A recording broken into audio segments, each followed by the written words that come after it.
사도신경으로 우리의 신앙을 고백하며 새벽 예배 하나님께 올려드리겠습니다. 전능하사 천지를 만드신 하나님 아버지를 내가 믿사오며 그 외아들 우리 주 예수 그리스도를 믿사오니 이는 성령으로 잉태하사 동정녀 마리아에게 나시고 본디오 빌라도에게 고난을 받으사 십자가에 못 박혀 죽으시고 장사한 지 사흘 만에 죽은 자 가운데서 다시 살아나시며 하늘에 오르사 전능하신 하나님 우편에 앉아 계시다가 저리로서 산자와 죽은 자를 심판하러 오시리라. 성령을 믿사오며 거룩한 공예와 성도가 서로 교통하는 것과 죄를 사하여 주시는 것과 몸이 다시 사는 것과 영원히 사는 것을 믿사옵나이다. 아멘.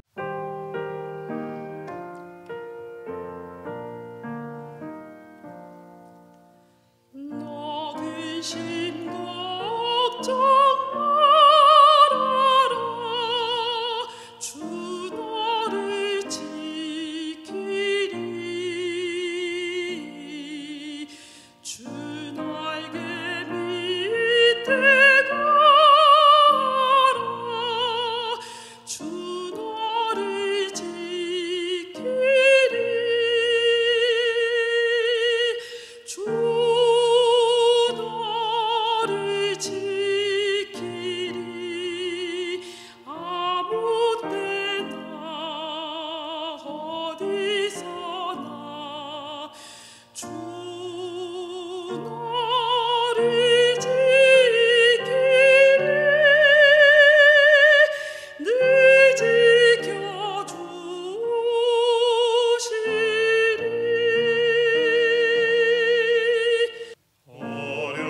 어려워라 힘낼 때에 주 너를 지키리.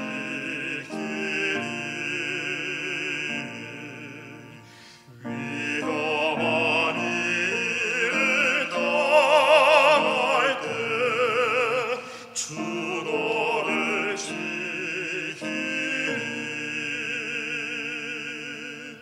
주 너를 지키리. 아무 때나 어디서나 주 너를 지키리. 늘 지켜주시리.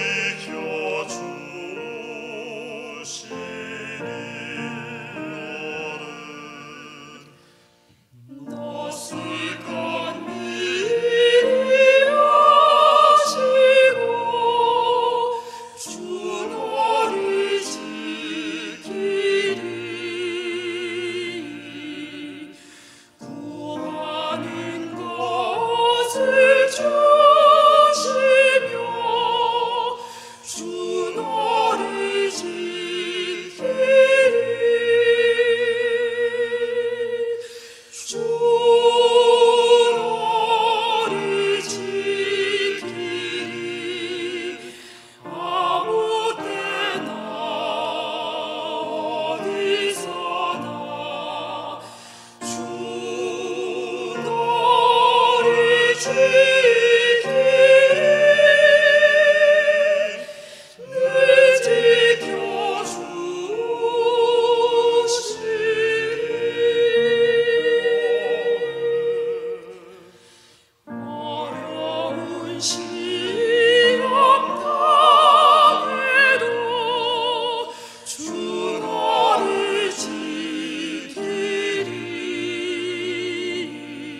이 시간 우리에게 주시는 하나님의 말씀은 룻기 2장 1절에서 13절 말씀입니다.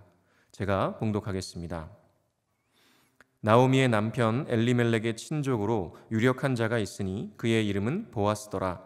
모압 여인 룻이 나오미에게 이르되 원하건대 내가 밭으로 가서 내가 누구에게 은혜를 입으면 그를 따라서 이삭을 줍겠나이다 하니 나오미가 그에게 이르되 내 따라 갈지어다 하매 룻이 가서 베는 자를 따라 밭에서 이삭을 줍는데 우연히 엘리멜렉의 친족 보아스에게 속한 밭에 이르렀더라. 마침 보아스가 베들레헴에서부터 와서 베는 자들에게 이르되 여호와께서 너희와 함께 하시기를 원하노라 하니 그들이 대답하되 여호와께서 당신에게 복 주시기를 원하나이다 하니라. 보아스가 베는 자들을 거느린 사환에게 이르되 이는 누구의 소녀냐 하니 베는 자를 거느린 사환이 대답하여 이르되 이는 나오미와 함께 모압 지방에서 돌아온 모압 소녀인데 그의 말이 나로 베는 자를 따라 단 사이에서 이삭을 줍게 하소서 하였고 아침부터 와서는 잠시 집에서 쉰 외에 지금까지 계속하는 중이니이다. 보아스가 룻에게 이르되 내 따라 들으라. 이삭을 주우러 다른 밭으로 가지 말며 여기서 떠나지 말고 나의 소녀들과 함께 있으라. 그들이 베는 밭을 보고 그들을 따르라. 내가 그 소년들에게 명령하여 너를 건드리지 말라 하였느니라.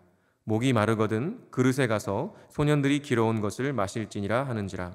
룻이 엎드려 얼굴을 땅에 대고 절하며 그에게 이르되 나는 이방 여인이거늘 당신이 어찌하여 내게 은혜를 베푸시며 나를 돌보시나이까 하니 보아스가 그에게 대답하여 이르되 네 남편이 죽은 후로 네가 시어머니에게 행한 모든 것과 내 부모와 고국을 떠나 전에 알지 못하던 백성에게로 온 일이 내게 분명히 알려졌느니라. 여호와께서 내가 행한 일에 보답하시기를 원하며 이스라엘의 하나님 여호와께서 그의 날개 아래에 보호를 받으러 온 내게 온전한 상 주시기를 원하노라 하는지라. 룻이 이르되 내 주여 내가 당신께 은혜 입기를 원하나이다. 나는 당신의 하녀 중에 하나와도 같지 못하오나 당신이 이 하녀를 위로하시고 마음을 기쁘게 하는 말씀을 하셨나이다 하니라. 아멘. 제가 기도하겠습니다. 좋으신 하나님, 우리를 향하신 주님의 자비와 은혜가 얼마나 큰지요.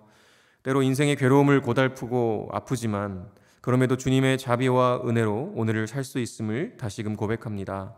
우리의 인생의 어려움을 보며 불평과 부정적인 시각으로 사는 것이 아니라 그 가운데에서도 하나님의 은혜와 인도하심을 볼 수 있는 믿음의 눈을 주셔서 늘 감사와 찬양으로 우리의 인생을 살아낼 수 있도록 인도하여 주옵소서.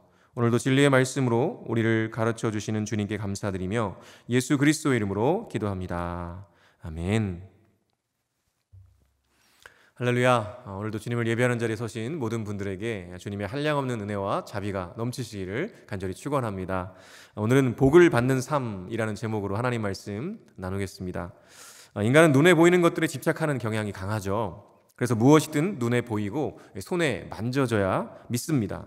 그래서 많은 사람들이 눈에 보이지 않고 만져지지 않으시는 하나님을 믿지 못하겠다고 하죠. 그렇게 하나님을 믿지 않는 사람들은 스스로를 합리적이라고 또 논리적인 사람이라고 생각합니다. 그렇다 보니 내 의도와는 상관없이 일어나는 일들을 보면 그것을 우연이라고 말하죠. 즉 어쩌다 보니 되어진 것이지 그 일이 일어나도록 어떤 존재의 힘이 작용했으리라고는 전혀 생각하지 않는 것이죠. 하나님을 믿지 않는 진화론자들은 또 인간도 그저 우연히 생겨난 존재일 뿐이다 라고 말합니다. 그들의 말에 의하면 저와 여러분은 아무런 목적도 계획도 없이 그저 어쩌다 보니 이 세상에 던져진 그런 무의미한 존재가 되어버리고 마는 것입니다. 그러니 이러한 사고체계 속에서 어떻게 인간의 존엄성을 찾을 수 있겠습니까? 그저 힘 있는 자가 약한 자를 무시하고 다스리는 것이 당연한 이 짐승의 세상과도 다를 바가 없는 것이 바로 그들이 생각하는 인간이고 이 세상의 모습이라는 것이죠. 그러나 우리 그리스도인들에게는 우연이라는 없습니다. 이 세상의 모든 것들은 하나님의 섭리와 인도하심 아래에 있음을 믿기 때문이죠. 우리는 갑자기 길을 가다가 아는 사람을 만나서 식사 대접을 받아도요 우연이란 말을 하지 않습니다. 하나님의 인도하심이라고 믿고 감사하죠. 아무리 우연처럼 보인다 하여도 그 이면에는 하나님의 섭리와 인도하심이 있다는 것을 믿습니다. 그리고 하나님의 섭리와 인도하심, 축복하심의 원리가 있는데요. 오늘 읽은 본문에도 우연처럼 보이는 일들이 일어나면서 나오미의 삶에 회복의 물꼬가 트이는 모습을 보게 됩니다. 하나님은 이 나오미와 룻의 시대에도 살아계셨고요. 또 저와 여러분이 살고 있는 지금 이 시대에도 주님은 살아계신 하나님이십니다. 그 하나님을 오늘 말씀을 통해서 더욱 확실히 믿고 그분의 섭리와 인도하심 아래에서 복되게 살아가시기를 간절히 축원합니다. 네, 룻기 1장 마지막에서 나오미와 룻이 이 베들레헴에 돌아온 시기가요, 바로 보리추수를 시작하던 시기라는 것을 강조하면서 이 소망의 빛을 던져 주었습니다. 사실 이 베들레헴, 떡집이라고 하는 이 베들레헴에 떡이 없어서 사실은 이 베들레헴을 떠나게 되었었잖아요. 그런데 이제 드디어 떡이 없던 그 베들레헴 떡집에 떡이 생기기 시작한 것입니다. 그리고 그 이어지는 2장에 들어오면 그 소망의 빛을 한층 더 강렬하게 비추어 줍니다. 바로 나오미의 남편 엘리멜렉의 친족 중 유력한 자인 보아스가 소개되고 있기 때문이죠. 1절에 보니까 이렇게 기록해요. 나오미의 남편 엘리멜렉의 친족으로 유력한 자가 있으니 그의 이름은 보아스더라. 네, 즉 나오미와 룻을 도와줄 만한 사람이 아무도 없는 것이 아니라 있다. 게다가 그 사람이 유력한 사람이다 라고 성경은 설명하고 있습니다. 유력하다는 것은요, 다른 말로 하면 돈도 많고요, 부유한 자임과 동시에 재판을 주재하는 그런 권력까지, 권한까지 지니고 있는 것을 의미하는 사람을 우리가 유력하다라고 표현합니다. 즉 보아스는요, 부와 권력을 모두 가진 사람이었던 거죠. 그런 보아스가 아무것도 남지 않은 나오미와 룻의 이 쓰디쓴 인생에 등장하게 되는 것입니다. 이제 앞으로 어떤 이야기가 펼쳐질지 기대되게 되는데요, 조금 더 말씀을 살펴보겠습니다. 2절과 3절에 이렇게 기록하죠. 모압 여인 룻이 나오미에게 이르되 원하건대 내가 밭으로 가서 내가 누구에게 은혜를 입으면 그를 따라서 이삭을 줍겠나이다 하니 나오미가 그에게 이르되 내 따라 갈지어다 하매 룻이 가서 베는 자를 따라 밭에서 이삭을 줍는데 우연히 엘리멜렉의 친족 보아스에게 속한 밭에 이르렀더라. 룻은요, 모압 여인이었습니다. 한마디로 이방인이었고요, 여인이었습니다. 당시 유대 사회에서 이방인, 게다가 이방 여인은요, 환영받지 못하던 존재였죠. 이렇게 성경은 룻이 모압 여인임을 강조하면서 환영받을 수 없는 상황에 놓인 룻의 현실을 강조해주고 있습니다. 그런데요, 놀라운 것은 그런 상황을 잘 알고 있었을 룻의 반응입니다. 놀랍게도 룻은 상당히 적극적인 인물이었는데요, 그리고 그러한 적극적인 면이 그가 보아스를 만나는 데에 기여하게 되는 것들을 보게 됩니다. 룻은 그녀가 이방 여인이었지만 그러한 핸디캡 뒤에 숨어 있지 않고요, 전면에 나섰습니다. 그녀가 먼저 시어머니 나오미에게 어느 밭이든 나가서 누군가에게 은혜를 입어 곡식 나달이라도 주울 수 있게 되면 그렇게 하겠다고 먼저 이렇게 말하게 되죠. 사실 남의 밭에서 이삭을 줍는 것은요, 당시 최하층의 사람들이 하는 일들이었습니다. 자신의 고향인 모압에서 살 때 룻은 아마도 그렇게 가난하지도 않았고요, 또 이삭을 주울 정도로 하층민의 삶을 살지도 않았을 것입니다. 그런데 지금은 자신의 고향을 자발적으로 떠나서 시어머니 나오미를 위해 이런 고생을 자처하고 있는 것이죠. 이스라엘 사람인 시어머니 나오미를 대신해서 오히려 적극적으로 자신들의 생존을 위해 나서고 있는 룻의 모습을 보게 됩니다. 정말 쉽지 않은 일이지만 룻은 그렇게 하겠다고 먼저 나서고 있는 거죠. 그리고 그러한 그녀의 헌신과 적극적인 삶의 자세를 통해서 하나님께서는 그녀를 보아스의 땅으로 인도해 주십니다. 이런 상황을 성경은 우연이라는 단어를 사용해서 설명하고 있는데요, 우연이라는 단어는 사람들이 보기에 우연일 뿐이지 이 모든 것이 우리의 눈에 보이지 않으시지만 하나님의 섭리요 인도하심이라는 것을 드러내는 장치이기도 합니다. 그리고 룻이 이 보아스의 밭에 이르러서 이삭을 줍고 있는 상황에서 보아스가 때마침 그 밭에 오게 됩니다. 이것도 우연히 일어난 것처럼 보이는 상황이죠. 그리고 처음 보는 이방 여인을 보고 관심을 갖는데요, 4절부터 7절에 보니까 이렇게 기록해요. 마침 보아스가 베들레헴에서부터 와서 베는 자들에게 이르되 여호와께서 너희와 함께 하시기를 원하노라 하니 그들이 대답하되 여호와께서 당신에게 복 주시기를 원하나이다 하니라. 보아스가 베는 자들을 거느린 사환에게 이르되 이는 누구의 소녀냐 하니 베는 자를 거느린 사환이 대답하여 이르되 이는 나오미와 함께 모압 지방에서 돌아온 모압 소녀인데 그의 말이 나로 베는 자를 따라 단 사이에서 이삭을 줍게 하소서 하였고 아침부터 와서는 잠시 집에서 쉰 외에 지금까지 계속하는 중이니이다. 오, 보아스가 그의 밭에서 일하는 그 일꾼들과 나누는 대화를 보면 이 보아스와 그의 일꾼들이 하나님을 경외하며 또 이렇게 서로를 존중하는 모습을 볼 수가 있습니다. 게다가 보아스는 자신의 밭에 새로운 인물이 있음을 곧바로 알아채고는 관심을 갖죠. 그리고 그 여인이 누구인지 자기 사원들이 물었습니다. 그러자 일꾼들을 관리하는 사람이 나오미와 함께 모압에서 온 여인인데 이삭을 줍도록 허락해달라고 했는데 아침부터 지금까지 잠시 쉬는 시간 외에는 계속 이삭을 줍고 있다고 그녀의 겸손함과 또 성실성에 대해서 아주 긍정적인 이야기를 해주게 됩니다. 룻이 이삭을 주우러 간 밭이 이 보아스의 밭인 것도 그렇고요. 또 때마침 그 밭의 주인이며 엘리멜렉의 친족인 보아스가 그 밭에 온 것도 그렇고요. 한낱 이삭 줍는 가난한 이방 여인에 불과한 룻을 알아보고 관심을 갖는 보아스도 그렇고요. 그러한 주인에게 룻에 대하여 긍정적인 대답을 들려주는 하인도 그렇고, 이 모든 것이요 톱니바퀴가 딱딱딱 들어맞듯이 이루어지고 있는 모습을 우리는 보고 있습니다. 이것이 바로 우연을 가장한 하나님의 섭리요 인도하심이라는 것이죠. 그리고 그러한 하나님의 인도하심은요 거기서 끝나지 않습니다. 이어지는 구절들을 살펴보면 보아스가 룻을 특별히 선대하는 것을 볼 수가 있는데요, 8절과 9절에 이렇게 기록합니다. 보아스가 룻에게 이르되 내 딸아 들으라. 이삭을 주우러 다른 밭으로 가지 말며 여기서 떠나지 말고 나의 소녀들과 함께 있으라. 그들이 베는 밭을 보고 그들을 따르라. 내가 그 소년들에게 명령하여 너를 건드리지 말라 하였느니라. 목이 마르거든 그릇에 가서 소년들이 길어온 것을 마실지니라 하는지라. 이런 특별한 선대는 아무에게나 베푸는 것이 아니죠. 그래서 룻도 이를 이상하게 여기면서 보아스에게 묻습니다. 10절에 이렇게 기록하죠.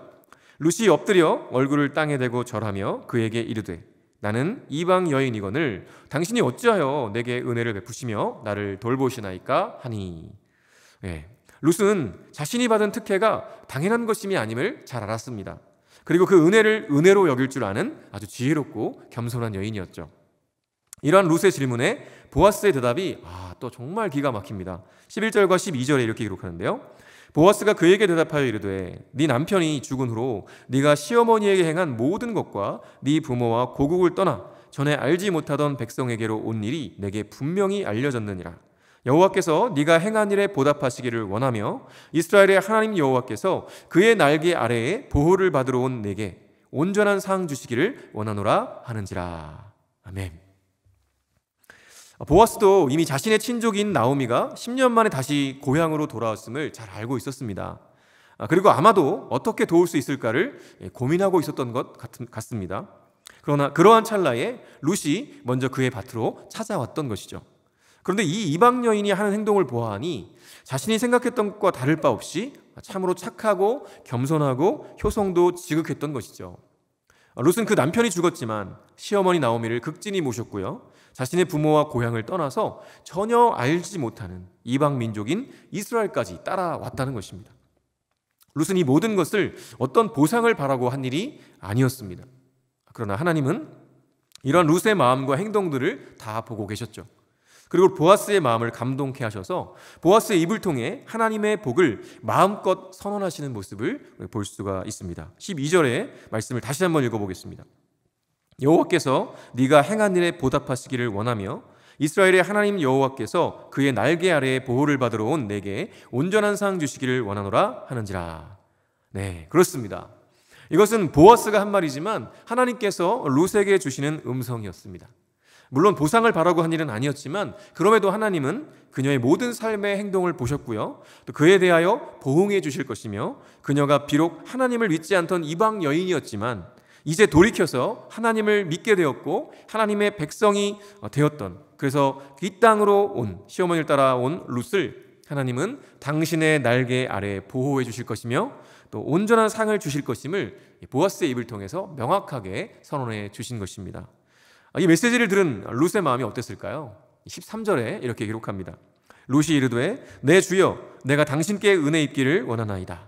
나는 당신의 하녀 중에 하나도 갖지 못하오나 당신이 이 하녀를 위로하시고 마음을 기쁘게 하는 말씀을 하셨나이다 하니라. 네, 아주 큰 위로와 기쁨을 얻었다는 것을 알 수가 있습니다. 시어머니를 사랑하고 섬기는 마음으로 자신의 가족과 민족을 뒤로한 채로 이스라엘로 이주해온 롯이었죠. 사실 그 마음이 얼마나 외롭고 힘들었을까요? 그런데 우리 하나님은 그런 그녀의 마음을 보아스라는 아주 멋진 사람을 보내셔서 위로하시고 축복해 주신 것입니다. 이것이 바로 하나님의 섭리요 인도하심이라는 것이죠. 우리 하나님은 우리의 인생을 눈동자와 같이 지켜보고 계십니다. 우리가 어떤 생각을 하는지, 어떤 삶을 사는지 다 보고 계시는 것이죠. 결국 룻이 이방 땅에 와서 이 보아스라는 인물을 만나서 복을 받게 되는 이유가 무엇일까요? 네, 복 받을 수 있도록 살았다는 것입니다. 그저 보상을 바라고 사는 것은 아니었지만 그 마음에서 우러나와 하나님을 사랑하고 사람들을 선대하고 성실하고 겸손하게 살아가니까 하나님께서 보시고 그에게 좋은 것들로 보응하시고 복을 주시는 것이죠. 여러분은 어떤 삶을 살고 계십니까? 룻처럼 하나님께서 보시기에 복 받을 만한 삶을 살고 계십니까? 아니면 복 받을 만한 삶은 살지 않으면서도 왜 나에게는 복을 주시지 않느냐고 하나님께 원망하는 삶을 살고 계신가요? 이 질문에 대한 답은 우리 하나님과 나 자신만 알 것입니다. 오늘 이 시간 다시 한번 나의 삶을 돌아보고 룻처럼 복 받도록 사는 인생 되시기를 결단하고 실천하시는 은혜가 저와 여러분 모두에게 있으시기를 간절히 축원합니다. 주기도문으로 예배를 마치겠습니다. 하늘에 계신 우리 아버지여, 이름이 거룩히 여김을 받으시오며 나라가 임하시오며 뜻이 하늘에서 이루어진 것 같이 땅에서도 이루어지이다. 오늘 우리에게 일용할 양식을 주시옵고 우리가 우리에게 죄 지은 자를 사하여 준 것 같이 우리 죄를 사하여 주시옵고 우리를 시험에 들게 하지 마시옵고 다만 악에서 구하시옵소서. 나라와 권세와 영광이 아버지께 영원히 있사옵나이다. 아멘.